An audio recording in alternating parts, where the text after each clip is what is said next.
मेरे साथ खोलिए एफिसियों की पत्री। ये जो पत्र पौलुस ने लिखा है कलीसिया को लिखा है, और यहां वो कलीसिया को कुछ चीजों के लिए आगाह करते हैं। एफिसी 5 अध्याय उसका 16, एफिसियंस 5 वर्स 16। और अवसर को बहुमूल्य समझो, और अवसर को बहुमूल्य समझो, क्योंकि दिन बुरे हैं।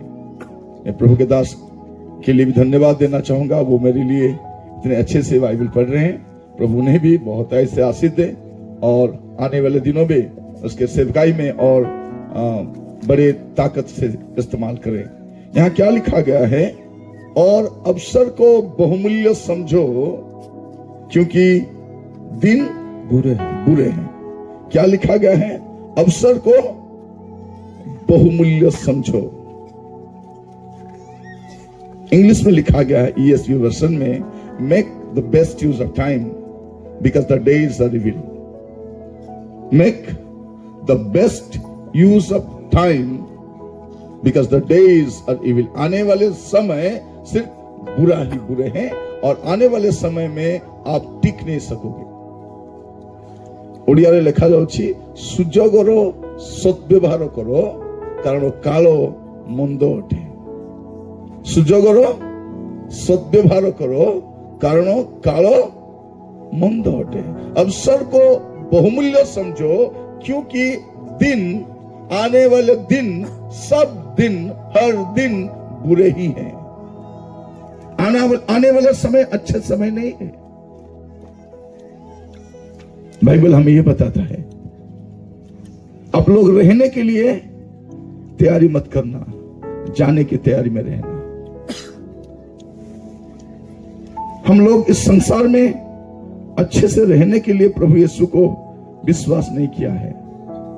इसलिए प्रभु यीशु मसीह को विश्वास किया है ताकि दुनिया में कुछ रहे या ना रहे, हम यहां से जुड़ जाएंगे, परमेश्वर के राज्य में जाएंगे। पौलुस ये कहता है 1 कुरिन्थियों 15 अध्याय उसका 19वां वचन में, 1 कुरिन्थियों 15 अध्याय उसका 19, थोड़ा पढ़िएगा। यदि हम केवल इसी जीवन में मसीह से आशा रखते हैं, तो हम सब मनुष्यों से अधिक अभागे हैं। फिर से पढ़िएगा, यदि हम केवल इसी जीवन में मसीह से आशा रखते हैं। मसीह से आशा, कौन सा आशा? बस इसी जीवन में अच्छे से खाना, अच्छे से पहनना, अच्छा एक मकान हो, एक गाड़ी हो, एक नौकरी हो, तरक्की हो, बच्चे हो। सिर्फ इसलिए ही आप प्रभु से भरोसा रखते हैं, आशा रखते हैं, तो सब मनुष्यों से आप अधिक अभागे हैं। क्योंकि दुनिया के लोग समझते हैं ये दुनिया ही सब कुछ है, लेकिन हम क्या कहते हैं? दुनिया का डेरा छोड़कर एक दिन हम अनंत राज्य में प्रवेश करेंगे। ये दुनिया को, आपको, मुझे छोड़ना है। आप रहने की तैयारी मत करना। रहना नहीं है यहां हमेशा के लिए। लोग सोचते हैं कि दुनिया ही सब कुछ है, लेकिन हम जानते हैं कि हम हमेशा यहां नहीं रहेंगे। ये दुनिया रहने लायक नहीं है। अगर संसार के पीछे आप जाओगे तो संसार के साथ आप नाश हो जाओगे। नूह ने क्यों धार पाया? इसलिए वो धार पाया कि वो संसार के पीछे नहीं जा रहा था। बाकी लोग सब संसार के पीछे जा रहे थे, लेकिन वो परमेश्वर के पीछे चल रहा था। जो संसार के पीछे जाएंगे वो संसार के साथ ही नाश हो जाएंगे, लेकिन जो संसार के पीछे नहीं चल करके परमेश्वर के पीछे चलते हैं, वही लोग उद्धार पाएंगे। आपसे पूछना चाहता हूं, हम संसार में हैं, लेकिन हमको सांसारिक नहीं बनना है। हम लोग दुनिया में हैं, लेकिन दुनियादारी में नहीं फंसना है। आपको कैसे जीना है? ताकि जब प्रभु यीशु मसीह प्रकट हो, आप इस संसार को छोड़ के जाएं। अभी मौका है, अवसर को बहुमूल्य समझो। मैं पहले दिन से यही बोल रहा हूं कि आप जिस रीति से जीवन बिता रहे हैं, इस रीति से यहां रह सकते हैं, लेकिन वहां नहीं जा सकते। पीने वालों को मैं फिर से एक बार बोलना चाहता हूं, जो दारू पीते हैं, आखिरी बार बोलता हूं, पीना है तो अच्छे से पियो, वैसे भी नर्क जाना है। अगर छोड़ना है तो सही रीति से छोड़ दो। कभी कभी पीते हैं, जब दिल करता है पीते हैं, जब दुखी होते हैं तब पीते हैं, तब सुखी होते हैं तब पीते हैं। नहीं, अगर पीना है तो अच्छे से पियो, नर्क जाओ। अगर छोड़ना है तो हमेशा के लिए छोड़ दो। दारू नहीं पिएगा तो मर जाएंगे। कुछ लोग दिन रात पीते रहते हैं। अगर पान पुड़िया खाते हो, अच्छे से खाओ। अगर आपके पति खा रहे हैं ना, बच्चे खा रहे हैं, उनको खाना मत देना। एक थाली में एक पान पुड़िया डाल के दो, बोलो ये सुबह खाओ, शाम को खाओ, रात को खाओ, खाओ और जाओ, छोड़ो। ये शरीर परमेश्वर की आत्मा का मंदिर है, ये हमारे बाप का जागीर नहीं है। यहाँ परमेश्वर का आत्मा रहते, ये हर एक विश्वासी को जानना चाहिए। अगर पति होते हुए, पत्नी होते हुए, अगर किसी के पीछे आप घूम रहे हो, लड्डू खा रहे हो ना, समझ लेना आपके लिए स्वर्ग नहीं है, नहीं है। रात भर सिनेमा देखते हो, दिन भर देखते हो, मोबाइल के पीछे पड़े रहते हो, याद रखिएगा स्वर्ग आपके लिए नहीं है। जो सांसारिक चीजों में फंसे हुए हैं, उनके लिए स्वर्ग नहीं है। अगर छोड़ना है तो छोड़ो, नहीं तो जाओ, क्योंकि अवसर है, अभी मौका है। अब रो सकते हैं, प्रभु से बोल सकते हैं, Lord I am sorry, please forgive me. अभी माफी मांग सकते हैं, लेकिन बाद में ये नहीं होगा। उस धनी के बारे में मालूम है ना, वो जाके रो रहा है, वहां वो गिड़गिड़ा रहा है, किसी को भेजो प्रभु, मेरे को भेजो, मेरे 5 भाई हैं, वे यहां पर ना आए। वहां से तो कोई नहीं आ सकता, कोई नहीं आ सकता, वहां से आने का चांस भी नहीं है। जो गया सो गया, मरने के बाद और चांस नहीं है। मरने के बाद कुछ भी नहीं कर सकते। मैं पहले दिन ही बोला, मनुष्य संतानों के लिए एक बार मरना है और उसके बाद न्याय का होना नियुक्त है, वो नियुक्त है। उसके बाद विचार होगा। अभी मौका है, अवसर को बहुमूल्य समझो, अवसर को बहुमूल्य समझो। बहुत सारे लोगों को इस दुनिया में फंस गए हैं, दिन रात इसके पीछे ही घूम रहे हैं। हम हैं तो हैं, हम हमेशा नहीं रहेंगे।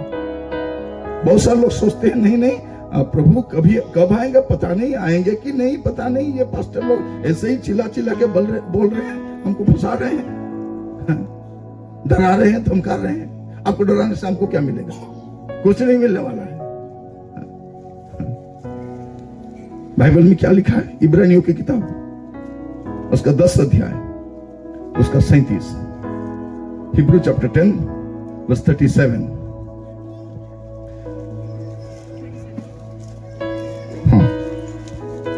क्योंकि अब बहुत ही थोड़ा समय रह गया, क्योंकि अब बहुत ही थोड़ा समय रह गया है, जबकि आने वाला आएगा, जबकि आने वाला आएगा और देर न करेगा। फिर से पढ़िएगा ब्रदर। क्योंकि अब बहुत ही थोड़ा समय रह गया। थोड़ा समय, ज्यादा समय नहीं है, थोड़ा समय रह गया है। जो लोग मसीह यीशु को विश्वास नहीं करते, उनको पता नहीं है, वो सोचते हैं संसारी सब कुछ है, उनको कोई बोलने वाला नहीं है, उनको कोई समझाने वाला नहीं है। वे लोग क्या सोचते हैं? क्रिश्चियन लोगों को देश से भगाएंगे और हम आराम से रहेंगे।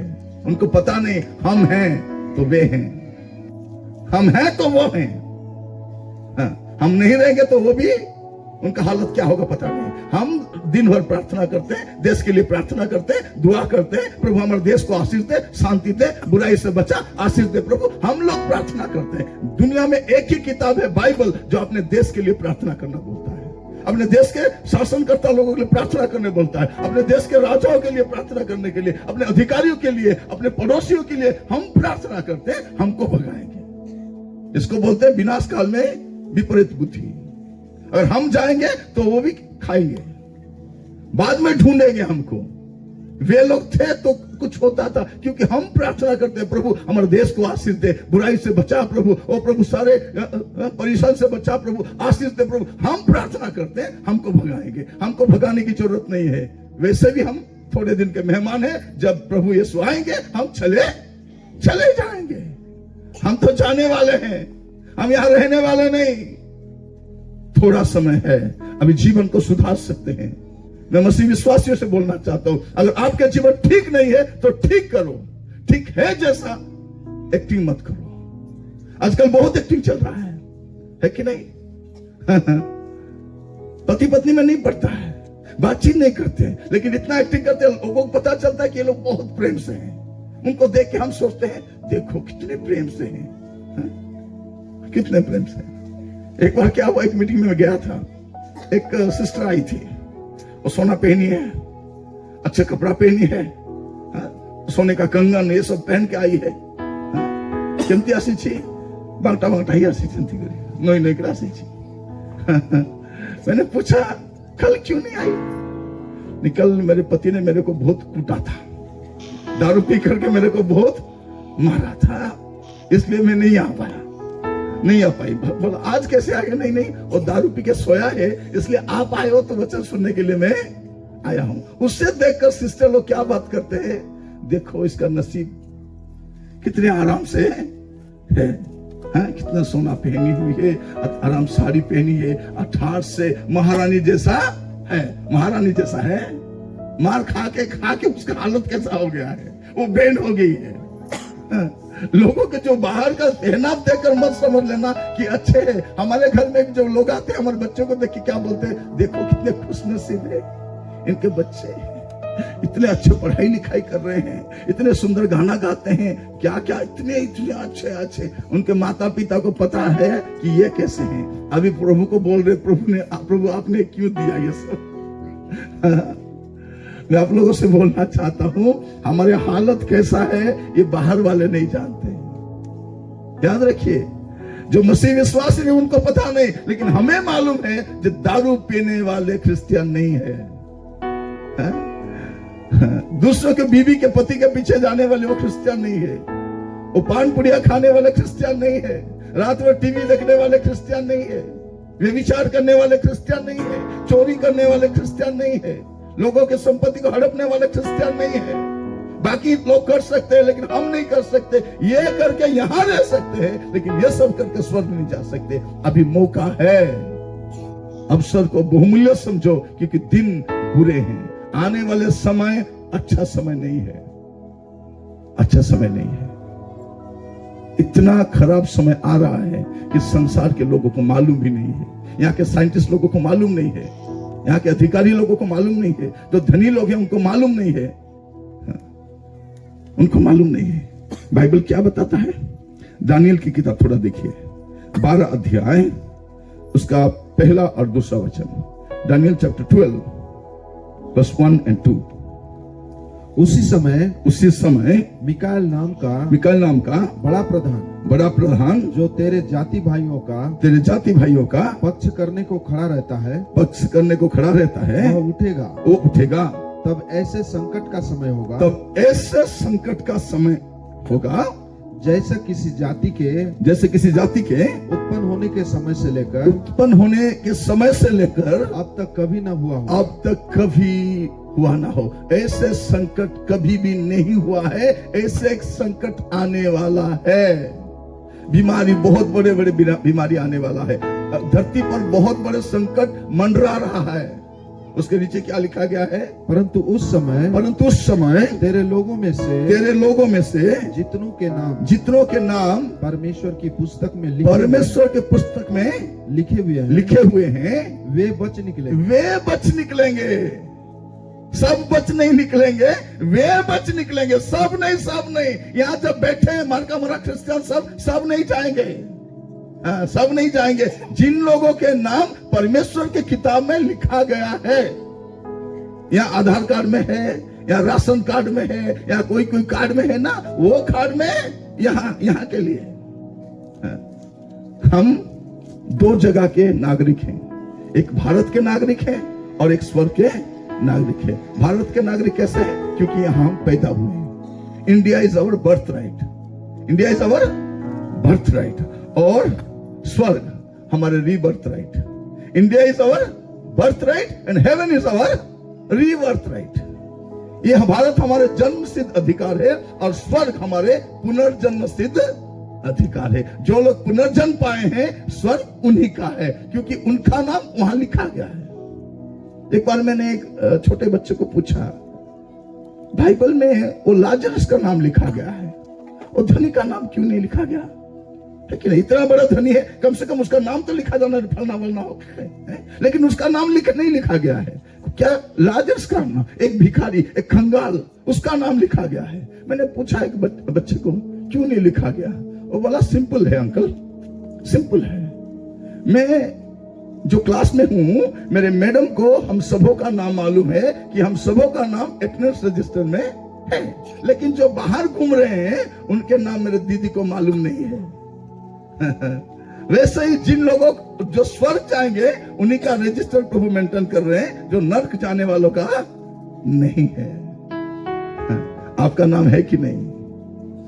कभी कभी आपको किसी शादी ब्याह में नहीं बुलाएंगे, आप क्या माथा पकड़ के बैठ जाते हैं, देखो मेरे को नहीं बुलाए, मेरे को है कि नहीं? आपको बुलाए या नहीं वो बड़ी बात नहीं है, लेकिन आपके नाम परमेश्वर की पुस्तक में लिखा गया है कि नहीं? अगर लिखा गया है तो उस समय आप उद्धार पाओगे, और बाकी सब लोग जिनके नाम उस किताब में नहीं लिखा गया है, उस पुस्तक में जिनका नाम रजिस्टर नहीं हुआ है, वे लोग तब छोड़े जाएंगे और उनके प्रति एक संकट आने जा रहा है। हाँ, हमारे देश भर के बड़े बड़े लोग कहां मकान खरीद रहे हैं। हाँ? कोई मंगल ग्रह में खरीद रहा है, कोई गुफा में खरीद रहा है, कोई बहुत दूर दूर। क्यों खरीद रहे हैं? क्योंकि वे जानते हैं संसार की हालत बहुत खराब है, रहने लायक नहीं है। हाँ। आने वाले दिनों में देखिए, जब कलीसिया चला जाएगा उसके बाद क्या होगा। अभी समय है आपके लिए, ये शायद आखिरी मौका है। इसके बाद मेरा संदेश भी खत्म हो जाएगा, मैं भी यहां से चला जाऊंगा, मेरा काम भी खत्म, मेरा काम खत्म। आपके लिए प्रभु मेरा हिसाब नहीं करेंगे, क्योंकि मैंने बोल दिया है। अगर नहीं बोला होता तो प्रभु मेरे को पकड़ेंगे, तू गया था, क्यों गया था? खाना खाने गया था, अच्छे से रहने के लिए, और कपड़ा लत्ता दिए वो पकड़ के लाने के लिए गया था। हाँ, क्यों गया था? मैं बोलूंगा नहीं प्रभु, मेरा जो काम था मैंने कर दिया है, मुझे जो बोलना था मैंने बोल दिया, बाकी आपको बोलेंगे तू क्यों बात को नहीं माने? नहीं, मैं सोच रहा था ऐसे ही बोल रहे हैं, हंस के बोल रहे, मैं भी हंसती, और बाद में जैसे कहा वैसा। जो करना है अभी आपको करना है, आखिरी मौका है। अगर आपके जीवन सही नहीं है तो सही जैसा मत दिखाइए, एक्टिंग मत कीजिए, प्रभु के सामने जाइए, क्योंकि आने वाले समय में दो चीज हमको मालूम नहीं है। हम कब जाएंगे ये हमको मालूम नहीं है, यीशु कब आएंगे वो भी हमको मालूम नहीं है। हमको तो जाना पड़ेगा और उन्हें भी आना। हाँ, मरकुस की किताब थोड़ा देखिए, वहां क्या लिखा गया है। 13 अध्याय, मरकुस के 13 अध्याय, उसका 35 से 37 तक, 35 to 37। इसीलिए जागते रहो, क्योंकि तुम नहीं जानते कि घर का स्वामी कब आएगा। घर का स्वामी कब आएगा? सांझ को या आधी रात को या मुर्गे के बाग देने के या भोर को। ऐसा ना हो कि वह अचानक आकर तुम्हें सोते पाए। और जो मैं तुमसे कहता हूँ वही सबसे कहता हूँ, जागते रहो। क्या करते रहो? जागते रहो। कभी कभी वॉचमैन को हमारे घर के सामने डाल देते हैं, है कि नहीं? पैसा देते हैं उसको, तुम हमारे घर के रखवाली करो, हमारे मोहल्ले के रखवाली करो, उसको पैसा देते हैं। सब घर वाले थोड़ा थोड़ा पैसा दे देते हैं। वो पैसा तो लेता है, लेकिन रात को क्या करता है वो? वो क्या करता है? वो घूमता रहता है, बोलता है जागते रहो। जागते बोलेंगे तेरे को पैसा दिए हैं हम सोने के लिए, अभी तू क्या बोल रहा है? जागते रहो। वो क्या बोलना चाहता है? मैं तो जगा हूं, तुम भी थोड़ा जागते रहो। वही अभी क्या करना है? हमें भी जगना है, आपको भी जगाना है। यही हम कर रहे हैं। पहले दिन से यही मैं बोल रहा हूं, जो मैसेज मेरे को परिवर्तन नहीं कर सकता वो आपको परिवर्तन नहीं कर सकता। जो मैं प्रचार कर रहा हूं अगर वो मेरे को परिवर्तन नहीं, आपको नहीं कर सकता, तो परिवर्तन पहले मुझसे होगा। तो अभी मैं आप लोगों से जो बोल रहा हूं वो पहले मुझे प्रैक्टिस करना है। इसलिए मैं आप लोगों से बोलना चाहता हूं, अभी थोड़ा समय है और ज्यादा समय नहीं है। अभी क्या कर सकते हैं? प्रभु के पास जा सकते हैं। बाइबल क्या कहता है? अवसर को बहुमूल्य समझो। बाइबल में हम बहुत सारे लोगों को देखे हैं जो लोग अवसर को नहीं छोड़े। एक औरत 12 साल से बीमारी में थी, 12 साल से बहुत तकलीफ में थी। वो क्या की? उसने सुनी कि प्रभु यीशु मसीह इस रास्ते से जा रहे हैं, और जब वो सुनी उस मौका को उसने नहीं गवाई। वो पीछे पीछे जाकर प्रभु यीशु मसीह का कपड़े को छू लिए, क्योंकि वो जानती है ये अवसर अगर छूट गया दोबारा मुझे मिलेगा कि नहीं पता नहीं। एक अंधा रास्ते के करीब बैठ के भीख मांग रहा था। वो पूछा कौन जा रहे हैं? तो बोले नहीं, यीशु नासरी जा रहे हैं। वो क्या किया? वो चिल्लाने लगा, यीशु नासरी मुझ पर तरस खा, मुझे दया करो स्वामी। लोगों बोले भिखारी मुंह बंद कर। वो क्या किया? फिर से वो चिल्लाने लगा और जोर से चिल्लाने लगा, क्योंकि वो जानता है अगर यीशु मसीह यहां से चले जाएंगे तो उसको दोबारा मौका नहीं मिलेगा। जक्के के बारे में देखिए, उसने सुना कि प्रभु यीशु उसके नगर के और होके जा रहे हैं। उसने क्या किया? एक मौका ढूंढा। वो एक छोटा सा पेड़ में चढ़ गया, चढ़ के यीशु को देखना चाहता था। वो क्या यीशु को देखेगा? प्रभु यीशु उल्टा उसको देख रहे हैं और उसके नाम लेकर पुकारे, सीधा नीचे आ, मुझे तेरे घर में जाना है, तेरे घर में खाने के लिए जाना है। इसलिए नहीं बोले क्योंकि जब मैं तेरे घर में आऊंगा तेरे घर में उद्धार आएगा। जब आपके घर में प्रभु यीशु मसीह आएंगे और बाकी सब आएगा कि नहीं पता नहीं, आपके घर में उद्धार आएगा, परित्राण आएगा, लोग मुक्ति पा जाएंगे। इसीलिए आपके घर में कुछ हो या ना हो, आपके घर में यीशु होना चाहिए। जबकि कि एक काम ने उसके परिवार को बदल डाला, क्योंकि उस मौका को उसने नहीं गवाया। बाइबल में बहुत सारे लोगों ने अपने मौका को गवाए हैं, लेकिन दाऊद ने क्या किया? राजा दाऊद जब पाप किया, प्रभु छोड़ने से पहले वो रोने लगा, वो गिड़गिड़ाने लगा। थोड़ा मेरे साथ खोलिएगा भजन संहिता 51, भजन संहिता 51, उसका थोड़ा हेडिंग पढ़िए, क्या लिखा गया है। हाँ, 51 का जो हेडिंग है, क्या लिखा गया है? आप क्षमा के लिए प्रार्थना। उसके बाद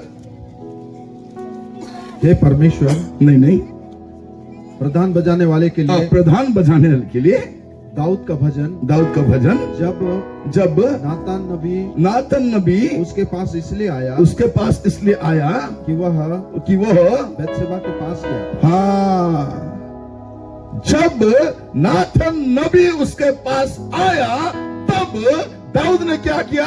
रोने लगा, चिल्लाने लगा, बोलने लगा कि प्रभु मैं तेरे ही खिलाफ पाप किया हूं, तेरे विरुद्ध मैंने पाप किया है, मैंने पाप किया है प्रभु।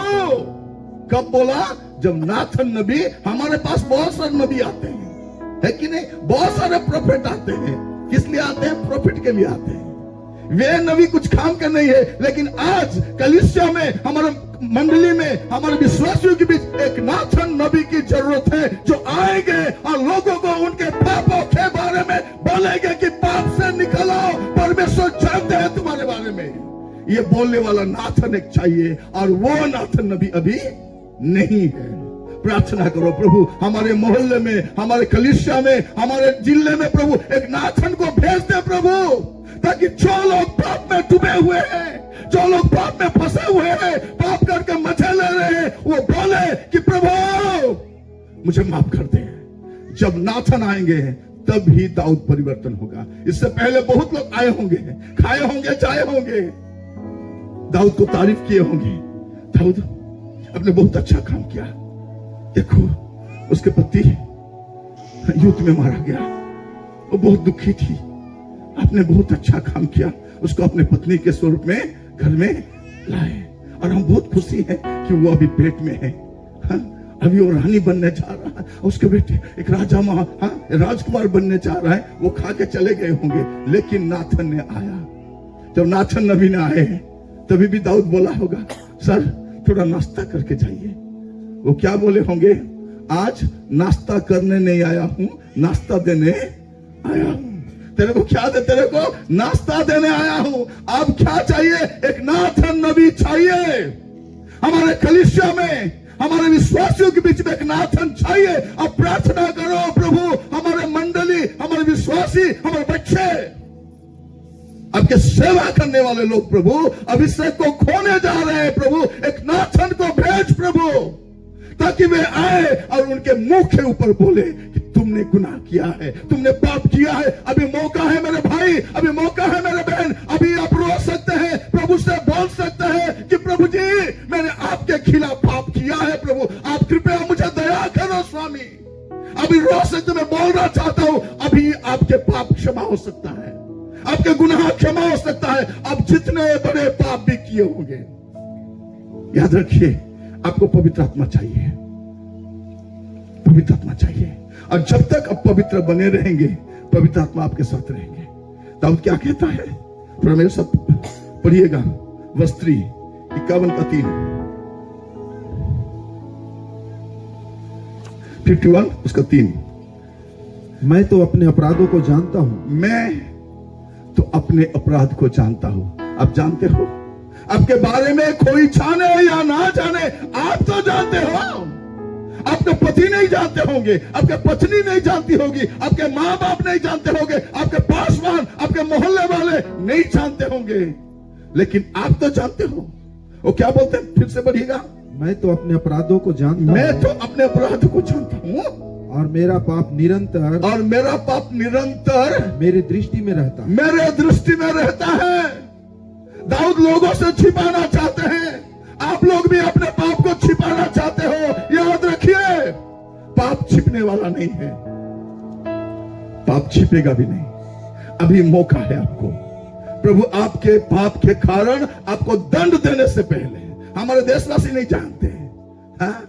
पाप करते हैं, चोरी करते हैं, व्यभिचार करते हैं, लोगों के पैसा को हड़पते हैं, दादागिरी करते हैं, गांजा खाते हैं, दारू पीते हैं और दादागिरी करते हैं। क्या बोलते हैं, कौन मेरा क्या बिगाड़ लेगा। आपका कोई नहीं बिगाड़ सकता है, लेकिन ऊपर एक जन बैठे हैं, वो धार्मिक प्रभु यीशु है, वो आपका सारा खेल बिगाड़ने जा रहे हैं। उनको बोलने वाले कोई नहीं है।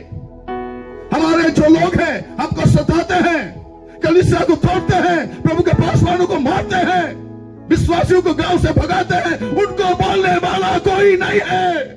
अगर कोई जाके बोलता कि समझ ले तेरा भी एक दिन हिसाब होने जा रहा है, और वो सबका हिसाब बराबर करने वाला है, और मसीह यीशु सबका हिसाब करेंगे।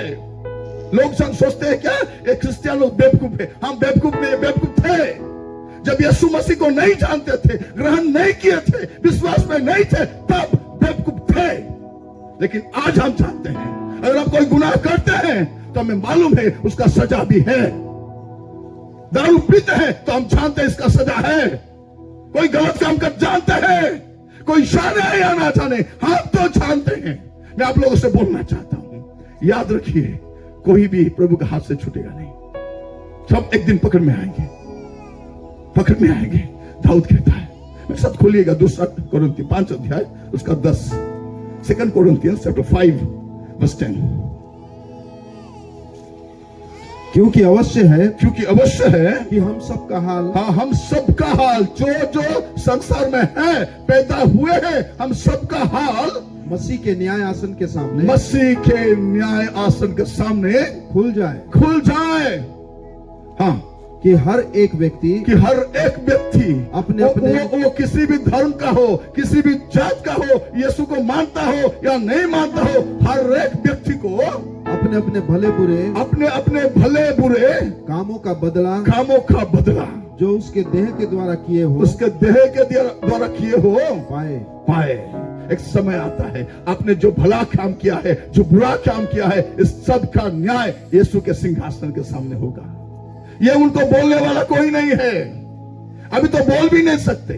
उनको बोलने के लिए जाएंगे तो दारू पी के गांजा खा के मारने के लिए आते हैं। वो क्या सोचते हैं कि ये धर्म परिवर्तन कराते हैं। हम धर्म परिवर्तन कराने वाले नहीं है, हम मन परिवर्तन करने के लिए बोलते हैं। हम किसी को धर्म, क्योंकि हम जानते हैं कोई भी धर्म आपको उद्धार नहीं कर सकता। क्रिश्चियन धर्म में आपको उद्धार नहीं कर सकता। उद्धार केवल प्रभु यीशु मसीह दे सकते हैं, और वो क्रिश्चियन धर्म का नहीं है।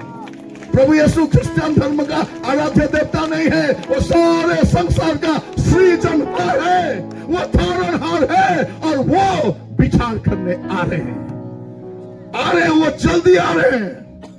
उनको बोलने वाला कोई नहीं है।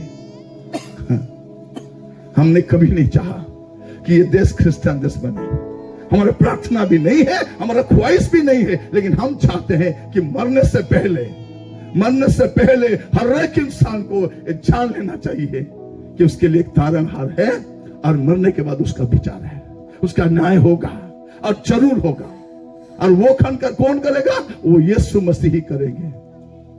प्रेरितों की किताब देखिए, मैं इधर उधर से बात नहीं करता, जो लिखा हुआ है वो ही बोलता हूं, और डंके के चोट पर बोलता हूं। मैं झूठ नहीं बोलता, मैं अपने से कुछ भी नहीं बोलता, जो लिखा हुआ है वही मैं बोलता हूं, और उसके लिए कोई भी सजा मुझे मंजूर है। जो लिखा हुआ है वो मैं बोलूंगा, और जरूर बोलूंगा वो। मेरे साथ खोलिएगा प्रेरितों की किताब 17 अध्याय 31वां वचन, एक्स चैप्टर 17 वर्स 31। क्योंकि उसने क्योंकि एक दिन ठहराया है। हाँ, फिर से पढ़िएगा।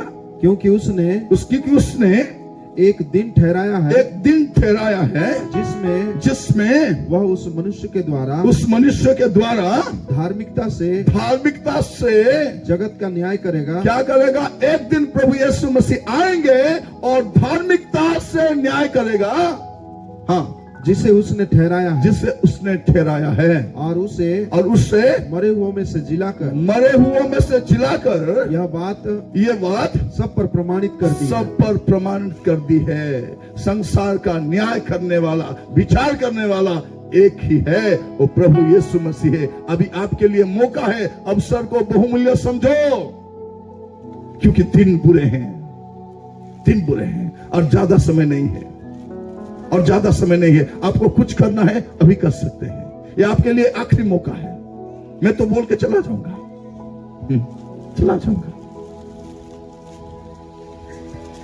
मुझे भी प्रभु ने एक आखिरी मौका दिया है कि देश भर में जाओ, लोगों को यह समझाओ कि उनके लिए आखिरी मौका है, जो करना है करे, नहीं तो जाए। अभी आपके लिए भी है। जितने बच्चे बैठे हैं, अब सुबह से मेरे गुजारिश है, माता पिता से ठगना छोड़ो। उनको ठगते आप खुद मुसीबत में फंस जाओ। दाऊद कहता है, प्रभु मैंने जो किया है प्रभु, वो पाप हमेशा मेरे सामने है। मैं लोगों से छिपाना चाहता हूं, लेकिन छिपा नहीं सकता। मैं कोशिश करता हूं प्रभु, लेकिन कोशिश नहीं करता। जब नाथन नबी ने आए, तब प्रार्थना कीजिए। हमारे जो मीटिंग हो रहा है, जहां पर भी, वहां एक नाथन की जरूरत है, और वो आए और लोगों को उनके मुंह के सामने, हम तो बोलना चाहते हैं, लेकिन इन्वॉल्व जो पकड़ा देते हैं, हमारा मुंह बंद हो जाता है कि नहीं? जब वो लोग हमको एक अच्छा सूट दे देते हैं, हमारा मुंह बंद हो जाता है। वो जब हमको एक बूट देते हैं, हमको उनके गाड़ी में बिठा के घुमाते हैं, हमारे सामने चिकन बिरयानी, मटन बिरयानी दे देते हैं, हमारा मुंह बंद हो जाता है। हाँ, इसका मतलब समझ लो, वो नाथन नहीं है। हाँ, वो नाथन की तरह एक्टिंग कर रहा है। हाँ? अभी प्रॉफिट बहुत कम है, पॉपेट ज्यादा है। क्या है? प्रॉफिट नहीं है, पॉपेट। लोग बुलाते हैं, नाचते हैं और जाते हैं। हमारे मीटिंग में कितने लोग अपने पाप के लिए रोते हैं, कितने लोग रोते रोते जाते हैं कि प्रभु ने मुझे बात किया है, ये वचन सुनने के बाद मैंने पापों को छोड़ा है। ऐसे कितने लोग आए हैं आपके कलीसिया में प्रचार करने के लिए, आपके मीटिंग में आए हैं कितने लोग? मैं पूछना चाहता हूं, आज प्रभु ने मौका दिया है, खुद को देखिए। औरों को देखते देखते हमारा जीवन गुजर गया है। कम से कम अभी तो खुद को देखिए। क्या बोलते हैं? मेरा पति ठीक नहीं है, मेरी पत्नी ठीक नहीं है, मेरे मम्मी पापा ठीक नहीं है, मेरे पड़ोसी लोग ठीक नहीं है, मेरे कलीसिया के लोग ठीक नहीं है, मेरे पास्टर ठीक नहीं है। जैसे कि कोई ठीक नहीं है, एक अकेला एक ठीक है, यही ठीक है। हाँ? यही ठीक है। हाँ? थोड़ा खुद को आईने में देखो कि आप कैसे हो। आप जिस रीति से जीवन बिताते हैं उस रीति से स्वर्ग जा सकते हैं क्या? अभी मौका है आपके लिए एक मौका है, आने वाला समय नहीं है। ये मत सोचो कि आपके पैसा आपको उद्धार करेगा, आपके पैसा कुछ काम का नहीं है। जफन्याह उसका 1:18 थोड़ा पढ़िए, 1:18। हालेलुया। जफन्याह, हालेलुया। प्रभु ने अभी मौका दिया है हमारे जीवन को परखने के लिए, हमारे जीवन को देखने के लिए। यहोवा के रोष के दिन में, यहोवा के रोष के दिन में न तो चांदी से उनका बचाव होगा और न सोने से। जिस दिन परमेश्वर का क्रोध, परमेश्वर का रोष प्रकाशमान होगा, उस दिन उनका सोना, उनका चांदी उनको बचा नहीं। अभी लोग सोने चांदी के पीछे जा रहे हैं। वो लोग सोचते हैं पैसा सब कुछ है, पैसा है तो पैसा क्या कर सकता है? पैसा क्या कर सकता है? पैसे से घर बना सकते हैं, है कि नहीं? शांति से रह नहीं सकते। पैसे से गाड़ी खरीद सकते हैं, सिक्योरिटी नहीं खरीद सकते, सेफ्टी नहीं। आप सेफ्टी बेल्ट डालने से भी सेफ्टी नहीं मिलता, एक्सीडेंट हो जाता है। पैसे से गाड़ी से खरीद सकते हैं, सुरक्षा नहीं खरीद सकते। पैसे से खाना खरीद सकते हैं, सेहत नहीं खरीद सकते। पैसे से दवाई खरीद सकते हैं, चंगाई खरीद नहीं सकते। पैसे से किताब खरीद सकते हैं, ज्ञान खरीद नहीं सकते। पैसे से पलंग खरीद सकते हैं, नींद नहीं खरीद सकते। पैसे से क्या खरीद सकते हैं? नींद कौन देता है? प्रभु देते हैं। चंगाई कौन देते हैं? प्रभु देते हैं। तंदुरुस्ती कौन देते हैं? प्रभु देते हैं। ज्ञान कौन देते हैं? प्रभु देते हैं। सुरक्षा कौन देते हैं? प्रभु देते हैं, है कि नहीं? शांति कौन देते हैं? प्रभु देते हैं। इसका मतलब क्या है? आपको सब चीजों से ज्यादा कौन चाहिए? प्रभु चाहिए, डब्बू नहीं। कौन? प्रभु। हम लोग क्या करते हैं? डब्बू डब्बू डब्बू डब्बू डब्बू डब्बू होके घूमते। हमको डब्बू नहीं चाहिए। एक ग्रुप वाले सब जितने बैठे हो, आपके घर के हालत एक ग्रुप पैसा से सुधरने वाला नहीं है। हाँ? हर एक घर में ग्रुप बैठे है कि नहीं? हाँ? जो लोग प्रभु को नहीं जानते उनका अलग अलग ग्रुप, सावित्री ग्रुप, हाँ, कल्याणी ग्रुप, पार्वती ग्रुप, उनका सब अलग अलग ग्रुप है। हमारे मसीह बहन का भी एक ग्रुप है। क्या ग्रुप है? मरियम ग्रुप, रूथ ग्रुप, हाँ, यहोवा जीरी ग्रुप और इमानुएल। लज्जा नहीं लग रहा है? हाँ? हमारे घर में एक ग्रुप वाली बैठने से हमारे परेशानी दूर नहीं होगा। हमारे घर में जब बहन सब बैठेंगे और रोएंगे, प्रार्थना करेंगे, तभी हमारे घर की हालत सुधरेगा। नहीं तो नहीं। हमारे जो ग्रुप वालियों को देखो, हा? अगर बुधवार दिन को पैसा बांधना है तो मंगलवार को नींद भी नहीं आता है क्या? रात भर कैसे, कहां से लाऊं, पैसा कहां से मिलेगा, कैसे करूंगा, ऐसे करूंगा। रात भर सुबह ब्रश भी नहीं करते, पैसा मांगते फिरते हैं। दीदी थोड़ा पैसा दे दो, दीदी कल दे दूंगा, परसों दे दूंगा, अभी दे दूंगा, तभी दे दूंगा। ये देने वाले कभी देंगे ही नहीं। मैं बोल रहा हूं जो ग्रुप के सहारे अभी भी त्योहार आ रहा है दिसंबर, बहुत सारे लोगों को देखोगे पैसा नहीं है, क्या बोलेंगे? पैसा नहीं था, ग्रुप उठा करके 40,000 लिए, उसी पैसे से त्योहार मना, है कि नहीं? जिनके पास पैसा है वो जगदलपुर में खरीदेंगे। जो ग्रुप ऋण लाते हैं वो कहां जाते हैं? रायपुर खरीदने के लिए। हमारे वहां से ऐसा होता है। और उड़ीसा में देखिए, नवरंगपुर, कोटपाड़, बोरीगुमा, जयपुर, वहां जितना नवरंगपुर है, वहां के लोग ग्रुप पैसा उठाएंगे और जगदलपुर साड़ी खरीदने के लिए आते। उनको पूछो कहां जा रहे हो? पैसा नहीं था, ग्रुप उठाए और उस पैसे से एक कार भाड़ा करके यहाँ आकर के प्रभु ने बोला है नया कपड़ा पहन के आओ। नया कपड़ा नहीं, नया जीवन होना चाहिए। नया जीवन होना चाहिए। इस साल अच्छा कपड़ा हो या ना हो वो बड़ी बात नहीं है, हमारे जीवन सही होना चाहिए। जब घर साफ सफाई कर रहे हो उस समय अपने जीवन की सफाई करो, क्योंकि परमेश्वर घर में नहीं, यहाँ रहते हैं, यहाँ रहते हैं। इसलिए मैं आप लोगों से बोलना चाहता हूं, अभी मौका है आपके लिए, क्योंकि अवसर अभी है, आप कुछ कर सकते हो। अभी आगे अवसर नहीं है, क्योंकि कलीसिया को प्रभु लेने आ रहे हैं। जब पृथ्वी पर संकट मंडरा रहा है, आने वाले समय में संकट ही संकट है, उससे पहले प्रभु क्या करेंगे? कलीसिया को लेकर चले जाएंगे। ये हमारे लिए एक भरोसा है। इसलिए इस संसार के जो हालत देख रहे हैं, हमारे देश दुनिया के जो हालत देख रहे हैं, जो बीमारी देख रहे हैं, जो परेशानियां देख रहे हैं, हमें यही मालूम है कि अंत निकट है।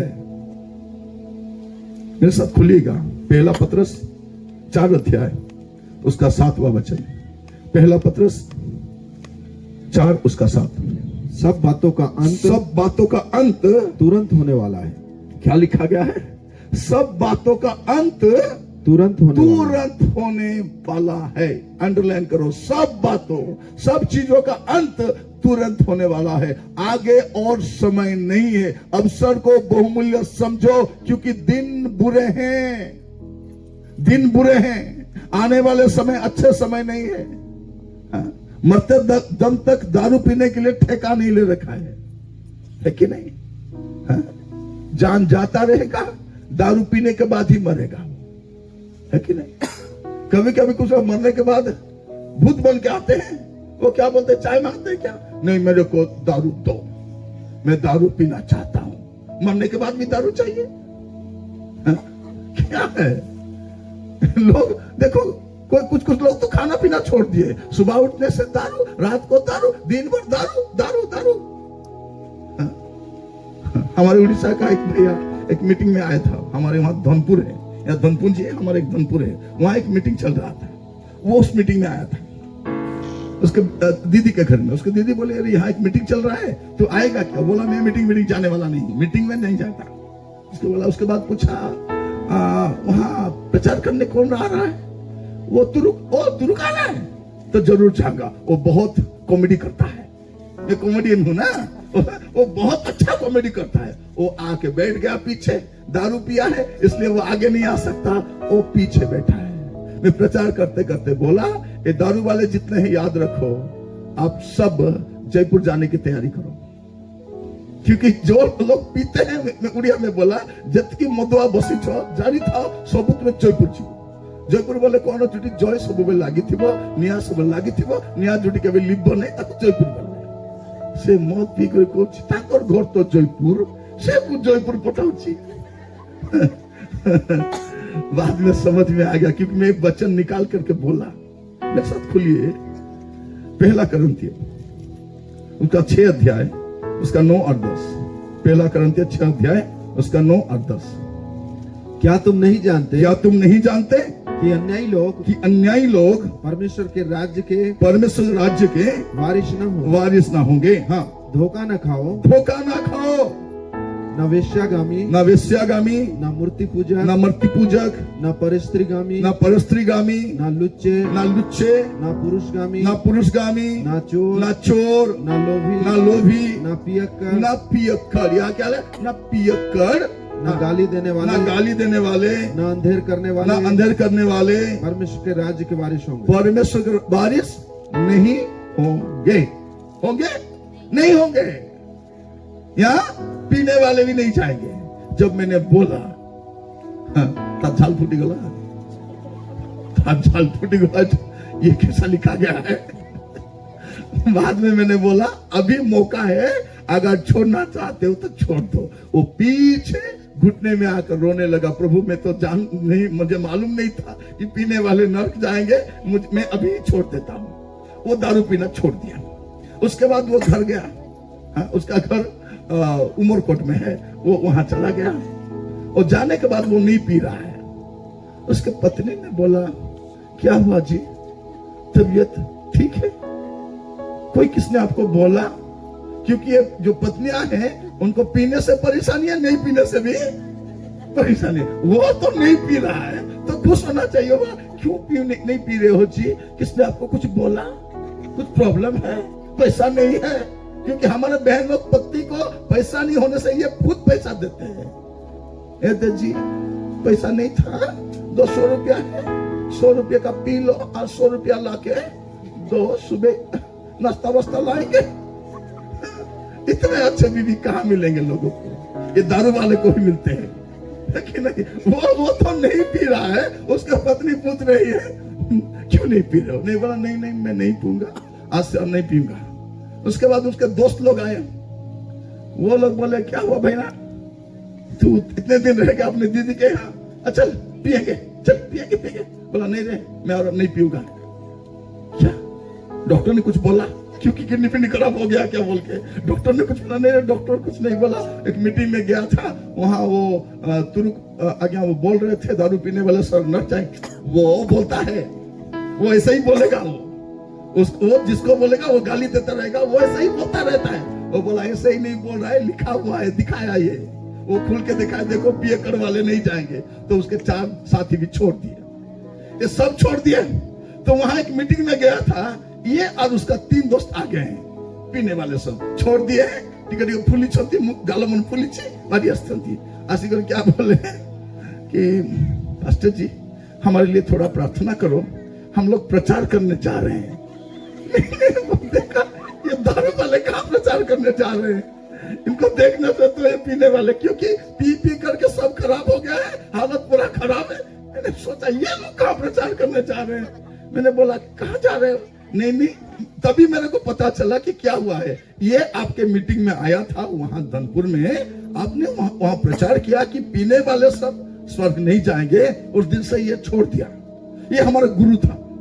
जब इसने छोड़ दिया तो हम भी छोड़ दिए, क्योंकि ये तो लिखा हुआ है। अभी हम सारे जो पीने वाले हमारे दोस्त थे उनको घूम घूम के बोल रहे हैं दारू मत पीना नहीं तो नरक जाएगा। यही प्रचार हम कर रहे हैं, ये इतना ही हम प्रचार कर रहे हैं। ताली नाली नहीं, घर में जाके आपके घर में जो दारू वाले हैं ना उनको भी बोलो, ताली मारने से क्या होगा? घर में जाके उनको बोलो, क्या बोलना है? दारू नहीं पीना है जी, दूध पीना है,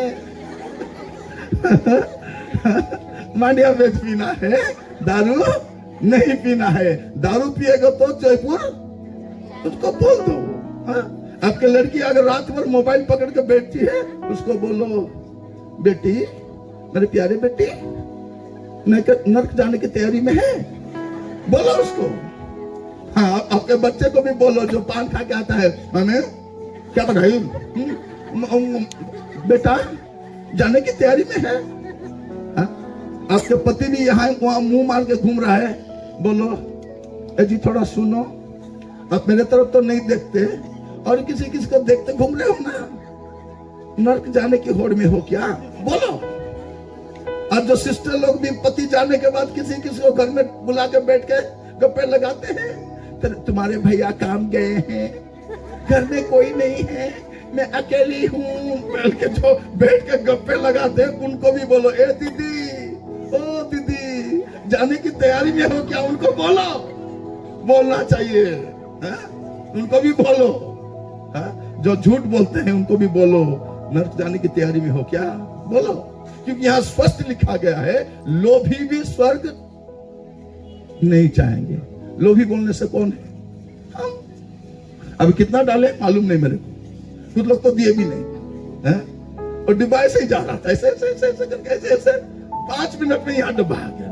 आप लोग दिए कि नहीं? बहुत सारे लोग नहीं दिए, और हमारे लड़की लोग भी नहीं गए क्योंकि उनका काम बहुत है। इतना घूमेंगे तो दर्द हो जाएगा, तो ये लोग ऐसे ऐसे करके। नेक्स्ट टाइम जब भी आप लोग आओगे प्रभु की सेवा के लिए कुछ लेके आना। अभी भी आप जाते समय अगर प्रभु ने आपसे बात किया, इस मीटिंग इतने अच्छे किए हैं, उनके लिए कुछ चाहिए होगा तो आप भी कुछ मदद करना चाहिए कि नहीं करना चाहिए। अभी तो बाहर से पैसा आना बंद हो गया, हो गया कि नहीं? बाहर वालों के पास पैसा भी नहीं है। अभी कैसे मीटिंग करना है? हमारे पैसे से करना है। प्रभु ने हम सबों को बहुत आशीष किया है कि नहीं? क्या है? पहले हमारे घर में बर्तन भी नहीं हुआ करता था, अब इतने अच्छे बर्तन है कि नहीं? पहले घर भी नहीं हुआ करता था, पहले कपड़ा भी नहीं हुआ करता था, है कि नहीं? एक रोज खाने से दूसरे रोज क्या खाएंगे वो भी सोचने का एक समय था। लेकिन अभी प्रभु ने हम सबको बहुत आशीष दिया है, इसलिए हमें लोभी नहीं होना है। देखिए एफिसियों की किताब 5 अध्याय उसका 5, एफिसियंस चैप्टर 5 वर्स 5। क्योंकि तुम यह जानते हो क्योंकि तुम ये जानते हो कि किसी व्यभिचारी किसी व्यभिचारी या अशुद्ध जन या लोभी या मनुष्य लोभी मनुष्य जो मूर्ति पूजक के बराबर जो है, मूर्ति पूजक के बराबर है। लोभी क्या क्या बराबर है? लोभी होना मूर्ति पूजक के बराबर है। जो मूर्ति पूजा करते हैं वो तो नहीं जाएंगे, हमारे लोभी जन भी नहीं जाएंगे। हाँ, लोभी। मैं पहले दिन बोल रहा था, आते हैं 10, सुबह 10, शाम को 10, कल को 10, परसों 10, बस 10। सरकार ने हमारे लिए 10 रुपए इसलिए छापा है कि संडे को संडे चर्च लाओ, उससे बड़ा नोट कोई नहीं मिलता। मैं पहले दिन बोल रहा था, हमारे घर में जो छोटे छोटे बच्चे हैं उनके लिए हगिस खरीदते हैं कि नहीं? हगिस किस काम का? कुछ काम का नहीं, बस हगिस, मुतिस, उसके बाद फिगिस। उसका काम क्या है? हगिस, मुतिस, काचिस नहीं, सुकाइस नहीं, वो नहीं है। वो बस हगिस, मुतिस, उसके बाद फिगिस। हमारे जमाने में वो नहीं हुआ करता था, हमने हगिस नहीं पहना है। नहीं, हमारे समय हगिस नहीं था। हम माँ के गोद में बैठे हुए जब टट्टी कर लेते थे, पेशाब कर लेते थे, मम्मी तभी क्या करती थी? वो साफ करके उसके बाद वो खाती थी। अगर बीमारी होने से रात भर हमें गोद में बिठा कर बैठती थी। लेकिन उसी माँ के लिए अभी हमारे सीने में दर्द नहीं है। एक माँ ने 5 बच्चों का पाल पोस कर बड़ा किया, लेकिन 5 बच्चे मिलकर के एक माँ का देखभाल नहीं कर सकते, नहीं कर सकते। पैसा बहुत है, अच्छे अच्छे मकान बना दिए, लेकिन उस घर में माँ के लिए जगह नहीं है। याद रखो, अभी माँ जिंदा है, थोड़ा देखभाल कर लो। पापा जिंदा है, थोड़ा देखभाल कर लो, नहीं तो मर जाएंगे। उसके बाद फोटो को देख कर रोगे, मम्मी मम्मी पापा बहुत याद आ रहे हो। तभी कुछ भी नहीं होगा, तभी कुछ हो नहीं सकता। अभी कुछ कर सकते है कि नहीं? हमारे माँ कैसे थे? किसी घर में अगर जाते थे, कुछ खाना देने से वो नहीं खाते थे, क्या करते थे? वो लेके घर को लाते थे और सबको थोड़ा थोड़ा थोड़ा देते थे। लेकिन आज के बच्चे खरीद के लाते हैं और छिपा छिपा के खाते हैं कि नहीं? उसके पत्नी क्या बोलती है? ए जी, तुम्हारी मम्मी दरवाजे के पास बैठी है, थोड़ा ध्यान से लाना। हाँ ला रही हूँ, छिपा के ही ला रही हूँ। वो कैसे लाएगा वैसे करके? मम्मी पूछेगी क्या ले रहे हो? नहीं मम्मी, कुछ नहीं। क्या ले रहा है? समोसा, बोरा, जलेबी, अमृत है कि नहीं? इतना छिपा के क्यों खाते हो? कैसे खा सकते हैं? यही मैं पूछता हूं, अब कैसे खा सकते हो अपने मम्मी पापा को छोड़ करके? कैसे? हम जो बीमार होते थे, अपनी मम्मी रात भर बैठती थी, लेकिन हमें अच्छा एजुकेशन देने के लिए, अच्छा खाने देने के लिए वे लोग कितने दिन नहीं खाए। लेकिन आज वे लोग भूखे हैं, हम उनको खाना भी नहीं देते। हमारे घर में बहुत सारे लोग कैसे मर जाते हैं? बुजुर्ग लोग खाना कम देने के कारण। क्योंकि हम खाना क्यों देते हैं? अगर वे खाएंगे तो ज्यादा चाहेंगे, कौन साफ करेगा? इसलिए खाना कम कर देते हैं। लेकिन हमारे माँ क्या करती थी? हमको पेट भरते खाना देने के बाद जो बचती थी वो खाती थी, नहीं तो वो वैसे ही पानी पी करके सो जाती थी। ये सब का हिसाब होना बाकी है, ये सब का हिसाब होना बाकी है। अभी मैं बोलना चाहता हूं, अभी समय है, घर में जाकर के अपने मम्मी को, अपने पापा को सॉरी बोलो और देखभाल करो। जिसके घर में माता पिता नहीं, उनका घर कैसा है आप मेरे घर में आकर देखो। सब कुछ है लेकिन माता पिता नहीं है। माता पिता नहीं है। थोड़ा ध्यान से सुनिए, अभी मौका है। अपने रिश्ते को सुधारो, अपने जीवन को सुधारो, चर्च जाना शुरू करो, प्रार्थना करना शुरू करो, पाप कम किया करो, धीरे धीरे पाप छोड़ते जाओ। धीरे धीरे यहाँ कोई भी ऐसे आदमी नहीं बैठा है जो कभी पाप नहीं किया है। अभी भी पाप चल रहा है, बाकी लोग नहीं जान रहे हैं, लेकिन आप जानते हो। धीरे धीरे छोड़ते जाओ, एक समय आएगा सब छूट जाएगा। पवित्र बनो, तभी परमेश्वर के राज्य में जा सकते हैं। पवित्र तक बगैर परमेश्वर के राज्य में नहीं जा सकते, क्योंकि परमेश्वर कलीसिया को लेने आ रहे हैं। वो कलीसिया कैसा होगा? एफिसियों की पत्री 5 अध्याय उसका 27, 5 का 27, एफिसियंस 5:27। और उसे एक ऐसी तेजस्वी कलीसिया बनाकर ऐसे तेजस्वी कलीसिया बनाकर अपने पास खड़ी करे, अपने पास खड़ी करे, जिसमें न कलंक, जिसमें ना कलंक, न झुर्री, न झुर्री, न कोई ऐसी वस्तु हो, ना कोई ऐसे वस्तु हो, वरन पवित्र वरन पवित्र और निर्दोष। और निर्दोष हो। हाँ, इसी प्रकार उचित है इसी प्रकार उचित है कि हाँ, पति अपनी अपनी पत्नी से, बस बस उतना ही। वो कैसे कलीसिया को लेने आ रहे हैं?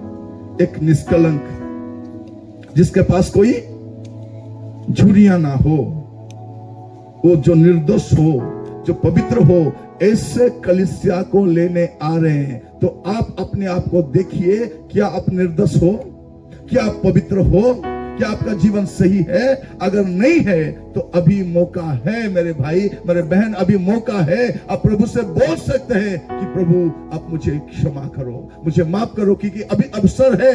आने वाले समय में अवसर मिलेगा कि नहीं पता नहीं। अवसर को बहुमूल्य समझो, क्योंकि दिन बुरे हैं। आने वाले समय अच्छा समय नहीं है। कलीसिया जाने वाला है और जाने की तैयारी में रहिए, क्योंकि जब संसार में परमेश्वर का कोप, परमेश्वर का दंड आएगा, उससे पहले प्रभु कलीसिया को उठा के लेके चले जाएंगे। प्रकाशित वाक्य थोड़ा देखिए, 3 अध्याय उसका 10, रेवलेशन चैप्टर 3 वर्स 10। हाँ, तूने मेरे धीरज के हाँ, वचन को थामा है, तूने मेरे धीरज की वचन को थामा है, इसलिए मैं भी तुझे परीक्षा के उस समय बचा रखूंगा, जो पृथ्वी पर रहने वालों के परखने के लिए सारे संसार पर आने वाला है।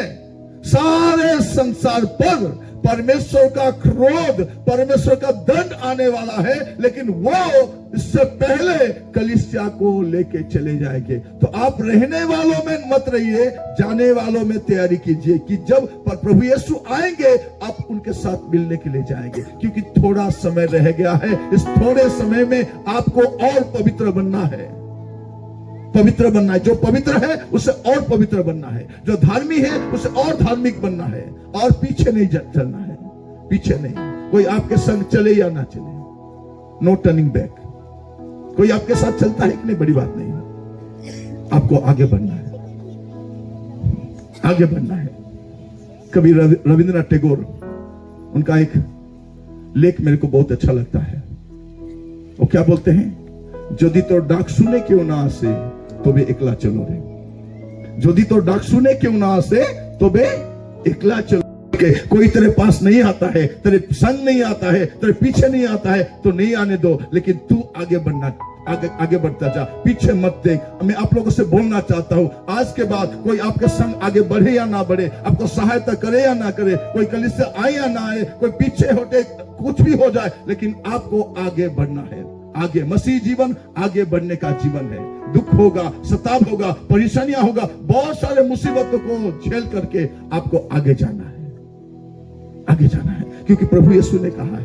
थोड़ा मेरे साथ खोलिएगा यूहन्ना की किताब 16 अध्याय उसका 33, जॉन चैप्टर 13 16 का 33। मैंने ये बातें तुमसे इसलिए कही है कि तुम्हें मुझ में शांति मिले। संसार में तुम्हें क्लेश होता है, संसार में तुम्हारे लिए क्लेश होता है, परंतु ढाढ़स बांधो, मैंने संसार को जीत लिया। हाँ, संसार में आपके लिए क्लेश है, संसार में आपके लिए सताव है। ये कौन बोल रहे हैं? वो प्रभु यीशु मसीह बोल रहे हैं। प्रभु यीशु मसीह बोल रहे हैं कि संसार में, याद रखिए, संसार में सताव है, आपके खिलाफ लोग आएंगे, आपको सताएंगे, ये प्रभु यीशु मसीह बोला है। अगर कोई बोलेगा प्रभु जी हमें सताव नहीं चाहिए, प्रभु हमारे जीवन में सताव नहीं, सताव आएगा, ये प्रभु यीशु ने कहा है, जरूर आएगा, लेकिन ढाढ़स बांधो, मैं तुम्हारे संग हूं। हालेलुया। लोग आपके खिलाफ आएंगे, लेकिन प्रभु यीशु मसीह आपके संग रहेंगे। आपके साथ कोई हो या ना हो, आपके साथ कोई चले या ना चले, मुसीबत के समय में कोई आपके साथ रहता है कि नहीं, वो बड़ी बात नहीं है। प्रभु यीशु मसीह आपके संग रहेंगे। तो आपको एक क्लेश से होते हुए आगे बढ़ना है। लेकिन पौलुस क्या कहता है आगे, अगर हम देखेंगे प्रेरितों के काम 14 अध्याय उसका 22, 14 अध्याय, एक्स चैप्टर 14 वर्स 22।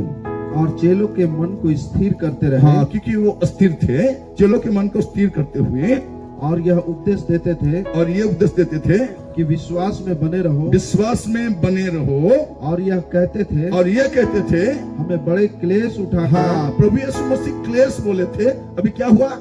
बड़े क्लेश। प्रभु यीशु मसीह का आने का समय अगर थोड़ा देरी हो जाएगा तो क्लेश कैसे होगा? बड़ा क्लेश हो जाएगा। तो आपको क्लेश नहीं, आने वाले समय में बड़ा क्लेश होगा। हाँ, हमें बड़े क्लेश उठाकर हाँ, परमेश्वर के राज्य में प्रवेश करना होगा। हाँ, कैसे जाएंगे? बड़े क्लेश के साथ। याद रखिए, आने वाले समय में सताव होगा। थोड़े समय के लिए शायद आपको तकलीफ में झेलना पड़ेगा, तकलीफ से गुजरना पड़ेगा, लेकिन उसके आगे स्वर्ग है। सताव के आगे क्या है? स्वर्ग है। हाँ। क्रिश्चियन जीवन का पहला जो सीढ़ी है वो परित्राण है, वो उद्धार है, और आखिरी सीढ़ी जो है वो सताव है। सताव के बाद स्वर्ग। हालेलुया। सताव के बाद और कुछ भी नहीं है। पहला पहाड़ में क्या है? पहले सीढ़ी में उद्धार है और आखिरी सीढ़ी में सताव है। सताव के बाद स्वर्ग है। हालेलुया। तो अगर आपके जीवन में सताव आ रहा है और उस समय आप डांट के खड़े रहेंगे, हमको उनको गाली देने नहीं जाना है, उनके खिलाफ नहीं जाना है, हमको यह समझ लेना चाहिए ये सताव के बाद मेरे लिए स्वर्ग है। स्वर्ग है। हमारे देश के लोग नहीं जानते हैं, उनका वो समझ भी नहीं पाते कि इन लोगों का घर छीन जाता है, जमीन छीन जाता है, उनको हम मारते हैं, पीटते हैं, जलाते हैं, जेल में डालते, तब भी उनको कोई सरकारी सुविधा भी नहीं देते, फिर भी ये लोग यीशु मसीह को क्यों नहीं छोड़ रहे? अगर थोड़ा अकल होता, शकल होने से अकल नहीं होता, लेकिन अगर थोड़ा अक्ल होता तो ये समझ जाते कि क्यों ये लोग इतने सताव में भी प्रभु यीशु के पीछे जा रहे हैं। ये तो पैसा खाने वाले होंगे नहीं, इनको तो कोई पैसा देकर क्रिश्चियन नहीं किया होगा। क्यों ये लोग इतने सताव में? हम उनको गांव से भगा देते हैं, उनके जमीन से बेदखल कर देते हैं, उनको नौकरी से बर्खास्त कर देते हैं, सरकारी सुविधा नहीं देते, उनको बच्चों को पढ़ाई लिखाई करने नहीं देते, उनको खिलाफ जाते हैं, उनको घर को जलाते हैं, उनके चर्च को जलाते हैं, उनको मारते हैं, पीटते हैं, तब भी ये लोग यीशु को क्यों नहीं छोड़ रहे? कम से कम एक बार बैठ के सोचना चाहिए कि यीशु में क्या है। हमने यीशु मसीह को इसलिए विश्वास किया है, ग्रहण किया है, इस संसार में अच्छे से रहने के लिए नहीं। जब इस संसार को छोड़ेंगे स्वर्ग में जाएंगे। Hallelujah, hallelujah. मैं आप लोगों से बोलना चाहता हूं, आपको क्या करना है? प्रभु में बने रहना है। शायद आने वाले समय में और बुरे समय आए, लेकिन आपको प्रभु में रहना है। थोड़ा समय, ज्यादा समय नहीं है, ज्यादा समय नहीं है, इसके बाद स्वर्ग है। प्रभु यीशु का इस संदेश अपने दिल में रखिएगा, क्योंकि ये कलीसिया के लिए परमेश्वर का वचन है। जब तुरी फूका जाएगा, जब प्रभु यीशु का आगमन होगा, आप उठाई ले जाएंगे, और हमारे जो लोग मरे हुए हैं वे लोग भी उठेंगे, और हम सब मिलकर के प्रभु के साथ मिलने के लिए आगे बढ़ेंगे। ये हमारे लिए आशा है, ये हमारे लिए भरोसा है। हम विश्वासियों के लिए एक ही आशा है, रहेंगे मसीह संग हमेशा हमेशा के लिए। हालेलुया। इसलिए आपको क्या करना? अभी अवसर है। अगर आपके जीवन सही नहीं है, आप गलत कामों में फंसे हुए हो, आपके जीवन में कोई गलत काम आप कर रहे हो, अभी छोड़ दीजिए, छोड़ दीजिए। कल किसी ने 2 दिन पहले मेरे को बोला, ब्रदर मैंने आपको एक मैसेज किया था व्हाट्सएप में, आपने नहीं देखा। मैंने बोला, सिस्टर मैं व्हाट्सएप देखना छोड़ दिया, मैं वो सब चेक नहीं कर रहा हूँ, मैं फेसबुक में भी उतना ज्यादा नहीं जा रहा हूँ, यूट्यूब में भी नहीं जा रहा हूँ, क्योंकि वहां जाएंगे तो फंस जाएंगे। मेरा काम क्या है? बाइबल खोलना, घुटने में आना, प्रार्थना करना, प्रचार करना। बहुत सारे पासवान लोगों को मैं बोलना चाहता हूँ, जब आप लोग चर्च में भी आप लोग आते हैं ना, मोबाइल मत लाना, छोड़ दो, बाइबल लेके आओ। कुछ लोग चर्च में बैठ के मैसेज करते रहते हैं, लेकिन कुछ लोग चर्च में बैठ के सेल्फी उठाते हैं। चर्च में सेल्फी, हमारे बच्चे सब सेल्फी उठा उठा करके फेसबुक में फोटो छोड़ते हैं, और क्या बोलते हैं? देखो मैं सुबह छोड़ी थी, 400 लोग मेरे को लाइक किए हैं, 400 लोग लाइक किए हैं, लेकिन अभी तक एक प्रस्ताव भी नहीं आ रहा है शादी के लिए, एक भी प्रस्ताव। क्योंकि ये फेसबुक वाले सिर्फ लाइक करेंगे, लेकिन प्रस्ताव लेके नहीं आएंगे। आजकल तो मैं देख रहा हूँ शादीशुदा सिस्टर्स लोग भी छोड़ रहे हैं। क्यों छोड़ रहे हैं आप लोग? आपको कोई लाइक करेगा, आपको पति को कैसा लगता होगा? अगर वो सामने आएगा तो उसका दांत सब जाएगा उसका। ये काम मत करो। बाइबल खोलो, प्रार्थना करो, प्रभु में बने रहो, क्योंकि आने वाले समय जाने की तैयारी में होना चाहिए। हमको पवित्र, कल मैं बोल रहा था, स्वर्ग जाने के लिए 2 ही चीज चाहिए, ज्यादा नहीं चाहिए। हमारे सारे पापों का क्षमा होना चाहिए और हमें पवित्र जीवन बिताते रहना चाहिए। ये दोनों चीज चाहिए और ये दोनों चीज हमेशा हमें बने रहना है और ज्यादा नहीं चाहिए। अगर आपके जीवन में अभी भी कोई पाप है, कोई गंदगी है, अभी माफी मांग सकते हो, प्रभु से बोल सकते हो कि प्रभु अब कृपया मेरे को माफ कीजिए। आप ये मत सोचिए कि आपके बारे में किसी को मालूम नहीं है, वो तो सब जानते हैं, वो जानते हैं। इब्रानियों की किताब थोड़ा देखेंगे, उसका 4 अध्याय उसका 13। इब्रानियों की किताब 4 अध्याय उसका 13। और सृष्टि की कोई वस्तु परमेश्वर से छिपी नहीं है, परमेश्वर से छिपी नहीं है, वरन जिसे हमें लेखा देना है, उसकी आंखों के सामने सब वस्तुएं खुली और प्रगट है। याद रखिए, सब वस्तु खुली और प्रगट है। या जितने लोग बैठे हैं, ये मत सोचिए आप लोग कि आपके बारे में कोई नहीं जानता। शायद आपके बारे में आपके रिश्तेदार नहीं जानते, शायद आपके कलीसिया वाले नहीं जानते, शायद आपके मोहल्ले वाले नहीं जानते, शायद आपके पति या पत्नी आपके बारे में नहीं जानते। आप लोग मेरे बारे में कुछ नहीं जानते, मैं भी आप लोगों के बारे में कुछ नहीं जानता, लेकिन वो सब जानते हैं। अब एक मौका है, अवसर को बहुमूल्य समझो, क्योंकि दिन बुरे हैं। ये अवसर कब तक रहेगा मालूम नहीं। आने वाले समय कब तक मौका मिलेगा। याद रखिए, जब भी आपसे कोई गलती हो जाता है, कोई गुनाह हो जाता है, कोई पाप हो जाता है, पाप में मत रहना।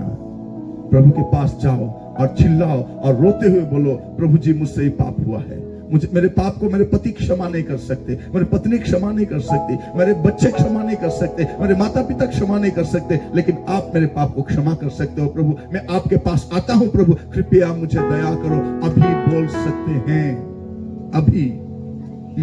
ये तो हमारे लिए मौका है। बाकी लोग तो बाबा के पास जाते हैं, ये बाबा सब लोगों को काबा करते हैं, लेकिन बाबा क्या करते हैं, बेवकूफ बनाते हैं, इधर उधर का बोलते रहते हैं। ये लोग ताली पीट के आते हैं।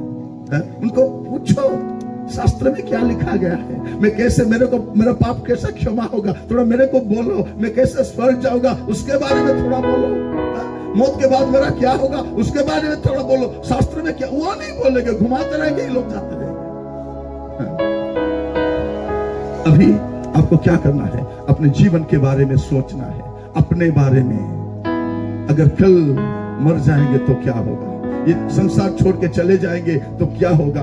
अभी मौका है, अभी प्रभु के पास आप जा सकते हैं, क्योंकि इस संसार में सब रह सकते हैं, लेकिन स्वर्ग सब नहीं जा सकते।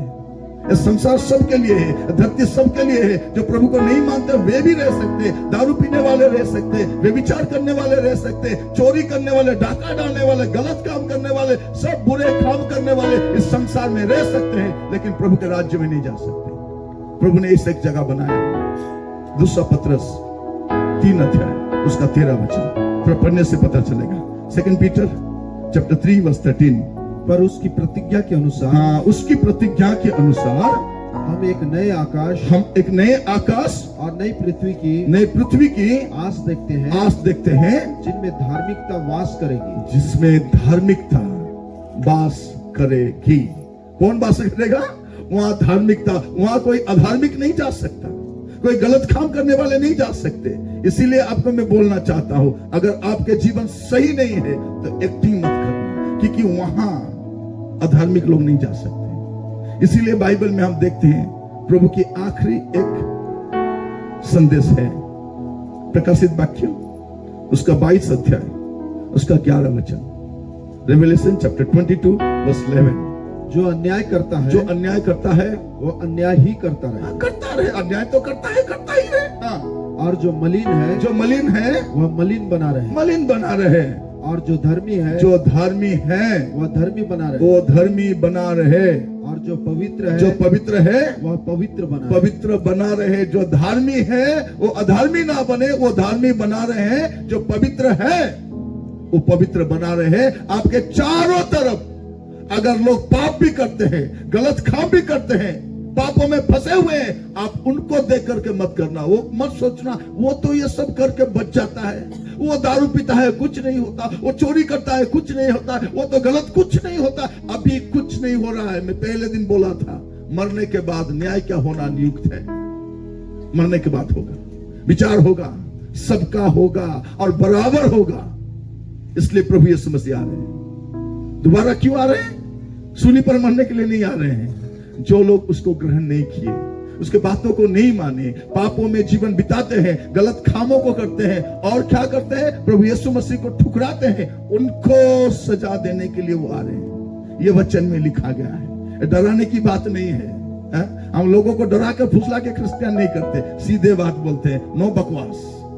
मैं इतना स्प्राइट पिया हूं, शायद आप लोगों में से कोई इतना पिया नहीं। मैं क्यों पीता था अभी में समझ में आता है, क्योंकि मैं सीधे बात बोली। स्प्राइट में लिखा जाता है क्या है, सीधे बात, नो बकवास। मैं बकवास नहीं करता, मैं इधर उधर की बात नहीं करता, जो लिखा हुआ है वही बोलता हूं। अभी आपके लिए मौका है मेरे भाई मेरे बहन, मौका है। अभी तो मीटिंग खत्म हो जाएगा, लेकिन इसके बाद आपका समय शुरू होगा। आपको क्या करना है, इसके आगे आप ही सोचिए। आपको कैसे जीवन बिताना है, आपको सोचना है। अभी आपके लिए मौका है, अभी रो सकते हैं, क्योंकि मैं आप लोगों से बोलना चाहता हूं, स्वर्ग तैयार हो गया है, नरक भी तैयार हो गया है, लेकिन आप किसके लिए तैयारी हो? दो ही रास्ता है, दो ही रास्ता दो ही जगह पर ले सकता है। आप किस रास्ते से चल रहे हो? मत्ती रचित सुसमाचार थोड़ा देखिए, 7 अध्याय उसका 11 से 13 तक। Matthew chapter 7 verse 11 to 13। अतः जब तुम बुरे होकर अपने बच्चों को, नहीं मत्ती रचित 7 अध्याय, थोड़ा 7 उसका 13 और 14 पढ़िए। सकेत फाटक से प्रवेश करो, सकेत फाटक से प्रवेश करो, क्योंकि चौड़ा है वह फाटक, चौड़ा है वो फाटक, और सरल है वह मार्ग, जो विनाश की ओर ले जाता है, जो विनाश की ओर ले जाता है, और बहुत सारे लोग हैं जो उससे प्रवेश करते हैं। क्योंकि सकरा है वह फाटक, और कठिन है वो मार्ग, जो जीवन को पहुंचाता है। दो ही मार्ग है, दो मार्ग दो जगह पर लेके जाता है। इसलिए आपको किस रास्ते से जाना है अभी आपको तय करना है। मैं अभी अपना संदेश खत्म करने जा रहा हूं, अब ज्यादा समय नहीं लूंगा, अभी मेरा संदेश खत्म हो जाएगा। लेकिन संदेश खत्म होने से पहले आप कौन से राह पर चलते हो? जिस रास्ते से जाते हो वो आपको स्वर्ग लेके जाएगा या सर्वनाश करेगा? अभी आपके रास्ते को थोड़ा देखो। अब जिस गलत रास्ते से जा रहे हो, जो गलत काम कर रहे हो, उसका नतीजा भी आपको भुगतना पड़ेगा। अभी मौका है अपने जीवन को सुधारने के लिए, क्योंकि स्वर्ग तैयार हो चुका है और नरक भी तैयारी हो चुका है। याद रखिए, हम सोचते हैं नहीं शायद स्वर्ग की तैयारी थोड़ा बाकी है, इसलिए प्रभु नहीं आ, नहीं, ऐसा नहीं लिखा गया है। मेरे साथ खोलिएगा मत्ती रचित सुसमाचार 25 अध्याय उसका 34 थोड़ा पढ़िए, 25 का 34। तब राजा अपनी दाईं ओर वालों से कहेगा, तब राजा अपने दाईं ओर लोगों से बोलेगा, हे मेरे पिता के धन्य लोगों, हे मेरे पिता के धन्य लोगों, आओ उस राज्य के अधिकारी हो, उस राज्य का अधिकारी हो जाओ, जो जगत के आदि से तुम्हारे लिए तैयार किया हुआ है। तैयार किया जाएगा, तैयार होगा नहीं लिखा, तैयार किया हुआ है। ये तैयार ऑलरेडी किया हुआ है। इंग्लिश में लिखा इट इज प्रिपेयर्ड, ये प्रस्तुत किया गया है, तैयार किया गया है। स्वर्ग तैयार हो चुका है। और 41 भी थोड़ा पढ़िए, 41। तब वो बाईं ओर वालों से कहेगा, हे श्रापित लोगों, मेरे सामने से उस अनंत आग में चले जाओ, जो शैतान और उसके दूतों के लिए तैयार की गई है। ये भी तैयार की गई है, तैयार किया नहीं जाएगा। ये भी तैयार, वो भी तैयार हो चुका है। लेकिन आप किस चीज के लिए तैयार हो? अभी मौका है, आपके जीवन को सुधार सकते हैं। अगर कोई पहले बार भी वचन सुनता है, अगर मेरा बात आपको ठीक नहीं लगता है, तो बाइबल से टली करके देखो, ठीक से पढ़ो। मैं गलत बात नहीं बोलता, मैं मसीह धर्म को प्रचार नहीं करता, मैं यीशु मसीह को प्रचार करता हूं, क्योंकि यीशु मसीह ही तारनहार है। यीशु मसीह उद्धार कर सकता है, और यीशु मसीह स्वर्ग को ले जा सकता है, और यीशु मसीह विचार करेंगे। मैं क्रिश्चियन धर्म का प्रचार नहीं करता, मैं यीशु मसीह को प्रचार करता हूं। और यीशु मसीह किसी धर्म का नहीं है। हमारे धर्म के ठेकेदारों ने क्या बोला है, नहीं ये क्रिश्चियन लोग का भगवान है, हमें नहीं ग्रहण करना है, हमें उनको ठुकराना है, उनको छोड़ना है, बाकी सबको पकड़ना है। नहीं, मैं आप लोगों से बोलना चाहता हूं, कम से कम एक बार बाइबल पढ़ो, बाइबल पढ़ने के बाद अगर आपके समझ में आता है कि यीशु मसीह उद्धार नहीं कर सकता, स्वर्ग में नहीं ले जा सकता, वो सचमुच में प्रभु नहीं है, अगर आपको मालूम हो जाए तो छोड़ देना, लेकिन बाइबल को मत ठुकराना। कम से कम एक बार तो पढ़ो। यीशु मसीह को ठुकराने से पहले एक बार बाइबल को पढ़ना चाहिए, नहीं तो अनंत काल तक रोना पड़ेगा। वो बोलेगा मैंने इतना पाठ पढ़ा, मैंने कॉलेज में पढ़ाई किया, मैंने डॉक्टरी की, मैंने वकीलाती किए, मैंने इंजीनियरिंग किया, मैंने इतने सारे किताब किया, कम से कम ये बाइबल मैंने पढ़ा होता तो शायद मैं आज नर्क नहीं होता। अभी मौका है, हम क्या कर सकते हैं? प्रभु के पास जा सकते हैं और प्रभु से बोल सकते हैं कि प्रभु जी अब मुझे माफ कीजिए, थोड़ा समय बाकी है और आगे समय नहीं है। प्रभु यीशु मसीह जल्द ही आ रहे हैं। बाइबल का वचन कैसे खत्म होता है? बाइबल एक आखिरी प्रतिज्ञा के साथ बाइबल खत्म होता है। मेरे साथ खुलिएगा प्रकाशित वाक्य उसका 22 अध्याय और उसका 20, रेवलेशन चैप्टर 22 वर्स 20। ये आखिरी प्रभु का प्रतिज्ञा है। हाँ। जो इन बातों की गवाही देता है, जो इन बातों की गवाही देता है, वह यह कहता है, वो यह कहता है, हाँ मैं शीघ्र आने वाला हूँ। हाँ मैं शीघ्र आने वाला हूँ। आमीन आमीन। हे प्रभु यीशु आ। हाँ हाँ मैं शीघ्र आने वाला हूँ। हाँ अंग्रेजी में क्या लिखा है? वह है surely I am coming quickly. दो चीज, surely I am coming quickly, दो चीज, श्योरली एंड क्विकली। श्योरली का मतलब क्या है? मैं निश्चित रूप से आ रहा हूं। क्विकली का मतलब क्या है? मैं तुरंत आ रहा हूं, जल्द आ रहा हूं। ये दोनों चीज बोल करके प्रभु यीशु बाइबल को खत्म किए। अभी आपके लिए एक मौका है अपने जीवन को ठीक करने के लिए। प्रभु के पास जाकर के बोल सकते हैं कि प्रभु जी आप मुझे कृपया माफ कीजिए, मैंने जो किया है प्रभु, मेरे जीवन भर मैंने जो किया है प्रभु, आपने एक बार मौका दिया है। अभी मौका है आपके लिए, क्योंकि प्रभु यीशु मसीह दया के सिंहासन के पास बैठा है। आप जाकर के बोल सकते हो प्रभु आप मुझे माफी दे दो, अभी माफी मिल जाएगा। अब जब हम अपने पापों को मान लेते हैं, अपनी गलती को मान लेते हैं, वो क्षमा करने के लिए और दया करने के लिए, वो इतना दयालु है, वो आपको माफी दे देगा। आइए प्रार्थना में जाएंगे, अपने अपने जगह पर खड़े हो जाएंगे। जब प्रार्थना करते समय कृपया यहां से उठ के मत जाइए। प्रार्थना